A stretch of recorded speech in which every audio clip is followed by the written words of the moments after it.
Hello everyone, welcome to our YouTube channel Surjeet SPS. तो guys, आज की इस वीडियो में हम बात करेंगे एचपी टेट एग्जामिनेशन 2018 के बारे में। और ये जो एग्ज़ाम था वो 8 सितंबर 2018 को जो था वो हुआ था। ठीक है, इसका जो एक कंप्लीट एक तरह से डिस्कशन और कंप्लीट जो है इसको हम अच्छे से समझेंगे। ठीक है, और ये एक तरह से सीरीज़ रहेगी जिसमें कि हम old question paper of TET examination जो है उनको देखेंगे, उनको डिस्कस करेंगे। ठीक है, कि किस तरह से क्वेश्चन जो है वो पूछे गए थे इस एग्जामिनेशन में, वो सारी हम बात यहाँ पे करेंगे। ठीक है, तो आपने वीडियो को एंड तक देखना है और वीडियो कंपैरेटिवली लेंथियर रह सकती है, तो आपने जो है इसको स्किप नहीं करना है।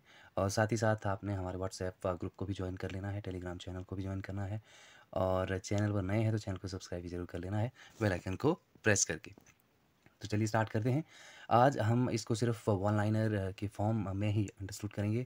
डिटेल में हम इसका डिस्कशन नहीं करेंगे, क्योंकि अगर डिटेल में हम जाएंगे तो वीडियो काफ़ी लंबा हो जाएगा। ठीक है, तो पहला क्वेश्चन है, शब्दों को ना पहचान पाना किस प्रकार का अधिगम अपंगता है। ठीक है, तो इसका जो आंसर बनेगा वो बनेगा आपका डिस्ग्राफिया।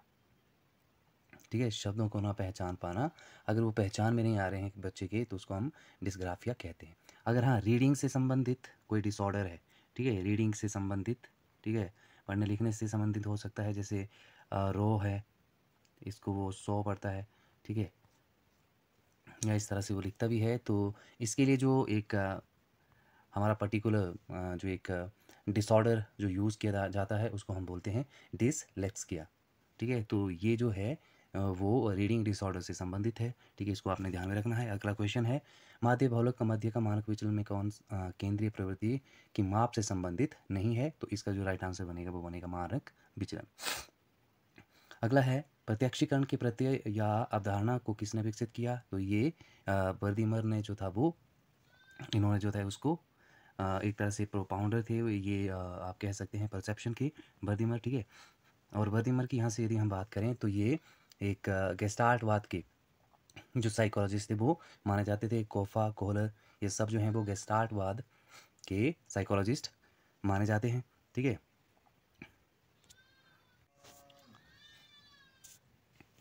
अगले क्वेश्चन की बात करते हैं। अगला क्वेश्चन है, व्यवहार किस व्यवहार के अध्ययन पर बल देता है। यहाँ पे पूछा जा रहा है कि व्यवहार किस व्यवहार के अध्ययन पर ध्यान देता है या बल देता है, तो इसका जो राइट आंसर हमारा बनेगा दोनों, आंतरिक और बाह्य व्यवहार। अगला है, कौन सी केंद्रवर्ती मान पर सुदूर प्राप्तांकों का सर्वाधिक प्रभाव पड़ता है, तो मध्यांक होगा इसका। नेक्स्ट है 6, 7, 8 तथा 2 का क्रमशः माध्य मानक विचलन क्या होगा, तो ये 6.4, ठीक है, और 2.43 होगा। अगला है, सह शैक्षिक मूल्यांकन में कौन सा क्षेत्र शामिल नहीं है, तो सामाजिक और यहाँ से शारीरिक विकास जो है ये इसमें शामिल नहीं है। अब सह शैक्षिक मूल्यांकन की बात करें तो इसमें जो है सामाजिक और शारीरिक विकास नहीं आता है। अब अगला क्वेश्चन है, मूल्यांकन है, तो मूल्यांकन क्या है, मूल्यांकन जो है वो केवल गुणात्मक है, मात्रात्मक ही नहीं है, इसके अलावा भी ये जो मूल्यांकन है वो और भी है। ये एक ब्रॉड टर्म है। कहावत कि अंगूर खट्टे हैं संबंधित, तो ये जो क्वेश्चन है जो मैक्सिमम टाइम जो है पूछा जाता है, इसका जो मीनिंग बनता है वो बनता है प्रीतापायन। ठीक है, प्रतिपायन भी आप इसको कहते हैं। विद्यार्थियों की आवश्यकता, अधिगम तरीका, विद्यार्थियों त्रुटि, विद्यार्थियों की क्षमता में से कौन सा अधिगम आकलन में नहीं आता है, तो अधिगम जो तरीका है वो इसमें शामिल नहीं किया जाता है, बाकी सारे के सारे वो इसमें शामिल किए जाते हैं।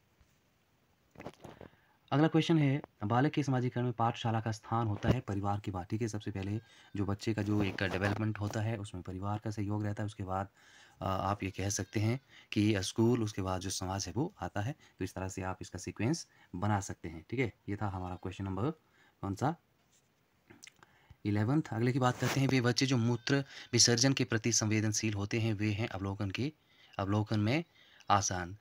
अ, ये जो एक आप ये कह सकते हैं कि एक लर्निंग होती है बच्चे की, वो काफ़ी ज़रूरी रहती है। ठीक है, इसको आप जो है वो ऑब्जर्वेशन के थ्रू जो है वो इसको आसान बना सकते हैं। अगला क्वेश्चन है, बुद्धि और सृजनशीलता क्या है, तो ये है सकारात्मक रूप से संबंधित है ये। सामाजिक परिवेश से क्या तात्पर्य है, ठीक है, तो सामाजिक परिवेश जो होता है हमारा, इसमें शिक्षक, समाज, संबंधित मित्र, पड़ोसी, माता पिता, वो परिवार के सदस्य जो हैं इसमें आते हैं। अगला क्वेश्चन है, प्रयत्न एवं भूल का सिद्धांत किसने प्रतिपादित किया था, ठीक है, तो ये थॉर्नडाइक ने किया था। ट्रायल एंड एरर इसको आप कहते हैं, और काफ़ी इंपॉर्टेंट ये एक सिद्धांत है थॉर्नडाइक का। उन्होंने क्या कहा है कि आप जो है वो एफर्ट करते रहिए, ठीक है, आपको सक्सेस जो एक दिन ज़रूर मिलती है, ठीक है। अगला क्वेश्चन है, मानव विश्लेषण की प्रस्तावना डॉट डॉट ने की थी। तो एस फ्रॉइड ने ये जो था वो मानव विश्लेषण की जो प्रस्तावना थी वो दिया था। जैसे जैसे शिशु विकसित होते हैं वैसे वैसे उसकी मानसिक क्षमता क्या कहती है, बढ़ती है, घटती है, तो डेफिनेटली ये क्या होगा, यहाँ से बढ़ती है। अगला है, एस हॉलिंगवर्थ किस कार्य से संबंधित है। तो ये प्रतिभाशाली बच्चों से संबंधित है। पियाजे द्वारा संवेदी चरण किस आयु वर्ग को दर्शाता है। तो ये जन्म से 2 वर्ष, ठीक है। जो सेंसरी मोटर एज है आपकी वो 0 to 2 years रहती है, ये आप ध्यान रखें। अगला है, उत्तर बाल्यावस्था को इस से भी जाना जाता है। तो गिरोह अवस्था, ठीक है, ग्रुप्स बनाते हैं इसमें बच्चे। मानसिक स्वास्थ्य शब्द किसने दिया था। तो वो दिया था विलियम ने। अगला है, व्यवहारवाद के जनक किसे कहा जाता है। तो वो यहाँ से किसको कहा जाएगा, व्यवहार के जो जनक होंगे उनको यहाँ से कहा जाएगा डोनाल्ड हैव को। अगला है, सुपर ईगो पराहम एदम का पूर्ण विपरीत है, ये कथन बिल्कुल ट्रू है। बुद्धि लब्धि की गणना करने का सूत्र क्या है, मानसिक आयु अपॉन वास्तविक आयु इंटू 100, ये जो है इसका एग्जैक्ट सूत्र जो है वो बनता है। अगला क्वेश्चन है, पियाजे के अनुसार अकेंद्रिता क्या है। तो बालक बालक जो है वो विश्व को एक चीज़ ही समझता है, ठीक है। इस तरह से पियाजे ने जो है इसको अपना जो एक कॉग्निटिव डेवलपमेंट है उसमें इस तरह से बताया है। अगला है, मानसिक विकास की मूर्त सक्रिय अवस्था में सामान्यतः किस आयु को शामिल किया जाता है, ठीक है। तो इसमें 7 to 11 ईयर्स जो है वो शामिल किए जाते हैं। कौन सी विधि विशेष योग्यता आवश्यकता वाले बच्चों के अध्ययन में सहायक होती है। तो ये कौन सा है आपका मेथड, ये है केस स्टडी मेथड। हाँ जी, अगला क्वेश्चन है कि इसने कहा है कि वंशानुक्रम व्यक्ति की जन्मजात विशेषताओं का पूर्ण योग है। तो ये कहा था वी.एन. झा ने। अगला क्वेश्चन है, वह बच्चे जिनकी मानसिक आयु कालानुक्रमिक आयु से कम होती है कहलाते हैं मंदबुद्धि बालक। वो क्या कहलाते हैं, मंदबुद्धि बालक कहलाते हैं। अगला है, स्वतंत्र भारत में किसी राज्य की प्रथम महिला राज्यपाल कौन थी। तो वो थी श्रीमती सरोजनी नायडू। अगला है, कोबोल से अभिप्राय क्या है। तो कॉमन विजिलेंस ओरिएंटल भाषा। भारत और चीन के बीच सीमा रेखा को क्या कहते हैं, मैकमोहन। अगला क्वेश्चन है, विश्व पृथ्वी दिवस कब मनाया जाता है। तो ये 22 अप्रैल को। विटामिन ए की कमी से पैदा होने वाली बीमारी कौन सी है। तो ये रतौंधी है। हिमाचल प्रदेश के, अब हमारा एचपी सेक्शन स्टार्ट होता है। हिमाचल प्रदेश के प्रथम मुख्य न्यायाधीश कौन थे। तो न्यायाधीश मिर्ज़ा हमीदुल्ला बेग। इंदिरा पॉइंट कहाँ पर स्थित है। तो अंडमान निकोबार में। प्रदेश की धामी रियासत का प्रसिद्ध गोलीकांड कब हुआ था। तो 1939 में। हाइड्रोजन का रंग कौन सा होता है, रंगहीन होता है हाइड्रोजन, ये आप ध्यान में रखें। विश्व रक्तदान दिवस कब मनाया जाता है। तो 14 जून को। महात्मा गांधी को राष्ट्रपिता की पदवी किसने दी थी। तो ये दी थी सुभाष चंद्र बोस ने। अगला क्वेश्चन है, भारत में वित्तीय संकट की घोषणा किस अनुच्छेद के अंतर्गत जो है वो की जाती है।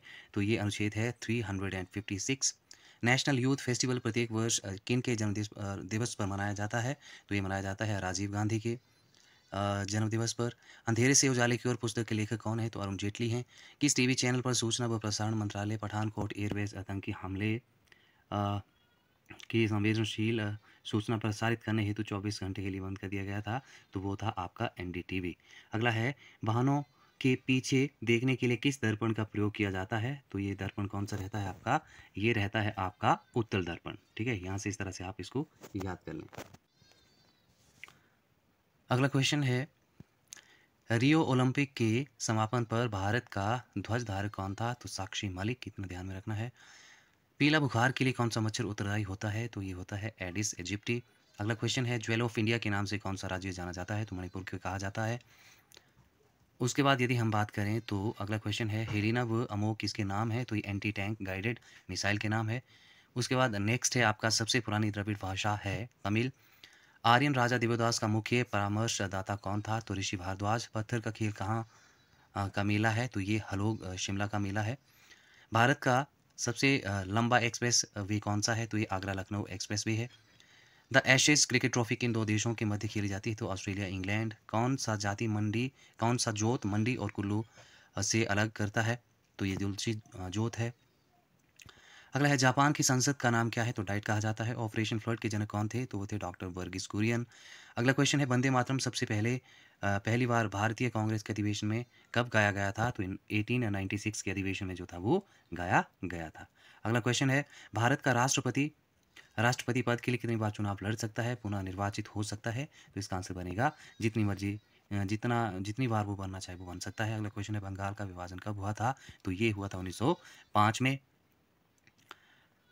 इसके बाद हमारा जो नेक्स्ट क्वेश्चन है वो है गदर पार्टी का संचालन किया था लाला हरदयाल ने। लैप्स नीति का प्रारंभ किसने किया था? ये अगला क्वेश्चन है, ये भी किसने किया था? डलहौजी ने। अगला क्वेश्चन है संयुक्त राष्ट्र संघ का मुख्य कार्यालय कहाँ है? तो ये है न्यूयॉर्क में। ठीक है, कहाँ है? न्यूयॉर्क में। अगला क्वेश्चन है आगरा का लाल किला किसने बनवाया है? तो शाहजहां ने बनाया है। दिल्ली का लाल किले की बात करें तो वो अकबर ने बनाया है, ये ध्यान में रखना है, कई बार यहाँ पे कन्फ्यूज़न हो जाती है। अगला है कौन सा उद्योग सनराइज़ उद्योग के नाम से जाना जाता है? तो सूचना प्रौद्योगिकी। अगला क्वेश्चन है पंचशील का सिद्धांत किसने दिया है? तो पंडित जवाहरलाल नेहरू ने दिया है। ठीक है, अगला क्वेश्चन है कौन सी गैस वायुमंडल में सर्वाधिक पाई जाती है? तो नाइट्रोजन। मनरेगा योजना भारत में कब शुरू हुई? तो 2 फेब 2006 को। नगर निगम और पंचायत के चुनाव करवाता है राज्य निर्वाचन आयोग। ठीक है, तो इतना आपने ध्यान में रखना है। अगला क्वेश्चन है सहारा रेगिस्तान कहाँ पर है? तो वो अफ्रीका में है। मध्याह्न भोजन व्यवस्था भारत के किस राज्य में सबसे पहले प्रारंभ हुई? तो ये तमिलनाडु में हुई थी। उसके बाद है किस भारतीय महिला द्वारा अमार जीवों नामक आत्मकथा पुस्तक लिखी गई थी? वो थे राज सुंदरी देवी द्वारा। विश्व में लौह अयस्क का अग्रणी उत्पादक महाद्वीप कौन सा है? तो है उत्तरी अमेरिका। विश्व का सबसे बड़ा बॉक्साइट उत्पादक देश कौन सा है? तो ऑस्ट्रेलिया है। भारत में शुष्क पर्णपाती वन भारत के उन क्षेत्रों में पाए जाते हैं जहां वर्षा होती है 70 सेंटीमीटर से 100 सेंटीमीटर तक। ये इसका राइट आंसर बनेगा। अगला है धंगर किस प्रदेश का जाना माना चरवाहा है? तो ये महाराष्ट्र का है। उसके बाद यदि हम बात करें सन 1906 में इंपीरियल फॉरेस्ट इंस्टीट्यूट आईएफआई की स्थापना कहाँ हुई थी? तो ये हुआ था आपका देहरादून में, इसकी जो एस्टेब्लिशमेंट थी। उसके बाद है हिटलर के शासन में इवैक्यूएशन का आशय था लोगों को गैस चैम्बरों में ले जाना। इसका राइट आंसर बनेगा। अगला क्वेश्चन है राजस्थान, छत्तीसगढ़, उड़ीसा, त्रिपुरा में कर्क रेखा किस राज्य से नहीं गुजरती है? तो उड़ीसा में। विश्व की सबसे बड़ी अववाह द्रोणी किस नदी की है? तो ये अमेजन नदी की है। विश्व में जल के कुल आयतन का जो कितने प्रतिशत महासागरों में पाया जाता है? तो 96.5।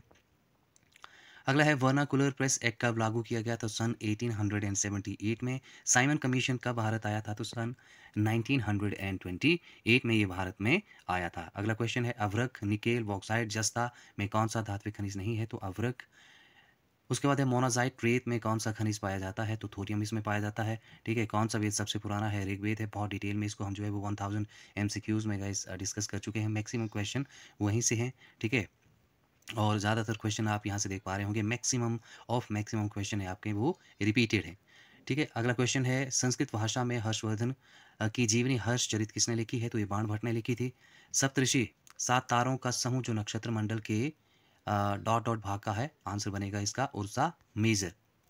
अगला है पृथ्वी का अक्ष एक काल्पनिक रेखा है जो इसके कक्षीय सतह है डॉट डॉट का कोण बनाती है, तो 66.5 डिग्री का कोण बनाती है।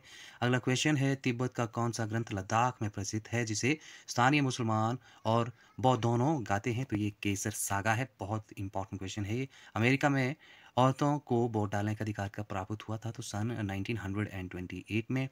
इसके बाद अगर हम बात करें अगले क्वेश्चन की, तो अगला क्वेश्चन है विटिकल्चर कौन सी कृषि को कहते हैं? तो अंगूर की जो खेती होती है उसको हम कहते हैं विटिकल्चर। अगला है स्वामी दयानंद सरस्वती ने आर्य समाज की स्थापना कब की थी? तो 1875 में। उसके बाद है भगवत गीता के कुल कितने अध्याय हैं? तो 18 है। ठीक है, भारत का सबसे ऊंचा बांध कौन सा है? तो टिहरी है। सबसे लंबा बांध की यदि हम बात करें तो वो हीराकुंड है, वो ध्यान में रखना है। विश्व में सबसे अधिक वर्षा वाला कौन सा क्षेत्र है? तो ये मासिनराम है। भारत में कुल कितने राज्य हैं? तो 29 दिए गए हैं। भारत का सबसे बड़ा राज्य कौन सा है? एरिया वाइज यहाँ से पूछा हुआ है, तो राजस्थान है। सिक्किम की राजधानी गंगटोक है। विश्व का सबसे बड़ा महासागर प्रशांत महासागर है। मानचित्र पर जलाशयों को दिखाने के लिए किस रंग का प्रयोग किया जाता है? तो नीले रंग का। हिमाचल प्रदेश में सबसे अधिक वर्षा कहाँ होती है? तो ये धर्मशाला में होती है। हिमाचल प्रदेश के क्षेत्रफल के आधार पर सबसे छोटा जिला कौन सा है? दैट इज आरोन हमीरपुर। पहाड़ी गांधी किन्हें कहा जाता है? तो ये बाबा काशी राम को कहा जाता है।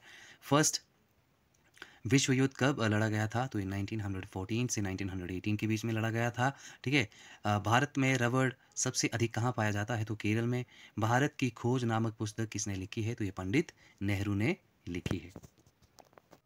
हाँ जी, अगला है राष्ट्रगान जन गण मन गाने का सही समय क्या है, तो यह 52 सेकेंड। आईने अकबरी लिखी गई थी अबुल फजल के द्वारा। गिर जंगल से संबंधित है एशियाई सिंह। यूएसए का प्रथम राष्ट्रपति कौन था, तो जॉर्ज वाशिंगटन। पाणिनि एक प्रसिद्ध विद्वान है भाषा और व्याकरण का। भारत में रुई मिलों का सबसे अधिक संख्या कहाँ है, तो ये अहमदाबाद में है। मानवाधिकार दिवस पूरे विश्व में प्रतिवर्ष कब मनाया जाता है, तो ये 10 दिसंबर को मनाया जाता है। भारत में प्रथम चुनाव कब हुए थे, तो 1951 में। राज्यसभा में कुल कितने सदस्य होते हैं, तो 250। नीला ग्रह किस ग्रह को कहा जाता है, तो पृथ्वी को। उसके बाद यदि हम बात करें चंद्रमा पृथ्वी का चक्कर लगभग कितने दिनों में पूरा करता है, तो 27 डेज में। गर्मियों में क्रिसमस पर्व कहाँ मनाया जाता है, तो ऑस्ट्रेलिया में। अब हम बात करते हैं यहाँ से हमारे इंग्लिश सेक्शन को। इसमें हमने क्या करना है, इसमें रीअरेंज करना है जो 4 ऑल्टरनेटिव हमारे ऑप्शन या सेंटेंसेस यहाँ पे दिए गए हैं। ठीक है, तो इसका जो राइट आंसर बनेगा सबसे पहले डी ए बी। डी जो है फर्स्ट बनेगा, ए जो है सेकंड, बी थर्ड और सी फोर्थ। ठीक है, तो यहाँ आजकल जो एक कंटेंट चला है उसके अकॉर्डिंग ये जो सीक्वेंस अरेंजमेंट होता है वो भी आता है। तो डी हमारा फर्स्ट बनेगा, ए जो है वो सेकेंड बनेगा, वी जो है वो थर्ड बनेगा और सी जो है वो फोर्थ वन बनेगा। ठीक है, इसी तरह से यदि हम बात करें 122 क्वेश्चन की, तो यहाँ डी हमारा फर्स्ट बनेगा, बी सेकंड, ए थर्ड और सी फोर्थ बनेगा। उसके बाद नेक्स्ट है, अब यहाँ पे हमने क्या करना है कि वन वर्ड सब्सटीट्यूशन जो है जो मैंने आपको कराया हुआ है। ठीक है, और वो यहाँ पे दिए गए हैं मैटर रिटन बाई हैंड। ठीक है, तो इसको हम क्या कहते हैं, मानुस्क्रिप्ट जो हाथ से आप लिखते हैं। Study of art of teaching. ठीक है, आप कहाँ पे जो एक टीचिंग की जो आपको एक आर्ट सिखाई जाती है, कहाँ से हम ये जो है वो अर्न करते हैं, तो पेडागोजी से। ठीक है, the correct feminine gender of Ram, तो इसका क्या बनेगा, एफ बनेगा। The correct masculine gender of डॉ इज बग। ठीक है, तो इसको भी आप जो है वो अच्छी तरह से बना लें। ठीक है, जो अपोजिट जेंडर हमारे बनते हैं वहाँ से भी कई बार क्वेश्चन जो है वो बन जाते हैं। अगला है करेक्ट इनडायरेक्ट फॉर्म जो है वो हमने पिक करना है। He said to me do you know me. ठीक है, तो इसका क्या बनेगा, he asked me if I knew him. अगर आप नरेशन के बारे में किस तरह से चेंजेस किए जाते हैं, अगर उनके बारे में आपको पता नहीं है तो आप हमारे प्लेलिस्ट में जाएं, वहाँ पे नरेशन का दो वीडियोस बने हैं, वहाँ से आप इसको देख लें। अगला है he said comma inverted comma start let us take him to the doctor, तो ये क्या बन जाएगा, इनडायरेक्ट जब ये चेंज होगा तो ये बनेगा he suggested that they should take him to the doctor. ठीक है, इस तरह से बन जाएगा। अगला क्वेश्चन है 129, please tell me dot dot where the bus stop is. उसके बाद है you are a bit late today aren't you, ये क्वेश्चन टैग का क्वेश्चन है। ठीक है, उसके बाद है as proud as peacock, as light as feather, as you sow shall you reap. इस तरह से कंप्लीट होगा ये। ठीक है, फिल इन द ब्लैंक्स है। Rome dot dot in a day, Rome was not built in a day. इस तरह से इसका जो आंसर है वो बनेगा। हाँ जी, 135 क्वेश्चन है the cat slept on the wet dot dot the little boy, beside आएगा यहाँ पे। The toddler fell dot dot the chair, तो ऑफ आएगा ये। Change the following sentence simple to complex. ठीक है, तो सिंपल में से कॉम्प्लेक्स में हमने चेंज करने हैं। I do not know the time of her arrival, तो ये किस तरह से बनेगा। ठीक है, ये हमारा सिंपल है, इसको हमने क्या बनाना है, कॉम्प्लेक्स बनाना है। तो ये बन जाएगा I don't know at what time she will, या what time will she arrive. अगला है change the following compound sentence to simple. He finished his work and went to play, having finished his work he went to play. इस तरह से बनेगा। You must dot dot staff, you must work hard और staff, तो यहाँ पे और लग जाएगा। Many thing have happen dot dot I left school, तो यहाँ सिंस आ जाएगा। अब give the opposite meaning to the word. ठीक है, अब अपोजिट हमने यहाँ से बनाना है। फॉरबिड का बनेगा परमिट, स्टर्न का बनेगा लिबरल, वाइज का बनेगा वर्चू। ठीक है, अगला है 144 से 6 के बीच में, तो यहाँ पे जो है वो करेक्ट कंजंक्शन का यूज जो है वो हमने करना है। ठीक है, तो राइट कंजंक्शन हमारा क्या बन जाएगा, I went swimming dot dot it was cold, all though आ जाएगा यहाँ पे। Neeraj must study hard or she will fail, or लग जाएगा। अगला है dinner was ready so we sat down to it, तो यहाँ पे सो जो है वो एज कंजंक्शन यहाँ पे जो है वो लग जाएगा, कंजंक्शन बनेगा यहाँ से सो। उसके बाद है 147 और 48, तो गिव द करेक्ट इंटोनिम्स है। माइजर का स्पेंथ्रिफ्ट बनेगा, फ्लोट का सिंक बनेगा। उसके बाद नेक्स्ट है 149 और 50, give the correct indirect form of speech. ठीक है, he said comma inverted comma start be quiet and listen to my words, तो इसका बनेगा he urged them to be quiet and listen to his words। Last है आज के लिए हमारा 150th, he said to me comma inverted comma start I don't believe you, तो ये बनेगा आपका he said to me that I didn't believe him।